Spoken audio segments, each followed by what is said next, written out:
तुम फिर आज़ाद हो गए, मेरे बदले हुए अंदाज हो गए।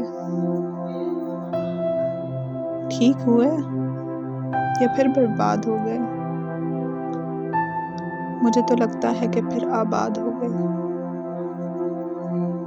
वो लड़कपन के खौफ फिर तुम्हें मुबारक हो, ये बिला वजह की रोक टोक से फिर तुम आज़ाद हो।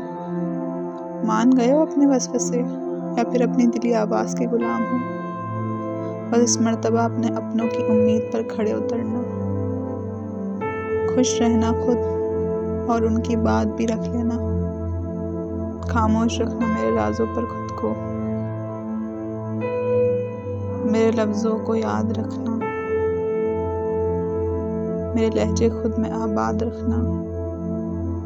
खामोश हूँ मैं खुद से, तुम्हें याद करता हूँ, अपने दिल में तुम्हें आबाद रखता हूँ। लगता है सांसें आखिरी है मेरी, कुछ इस तरह खुदा को याद करता हूँ।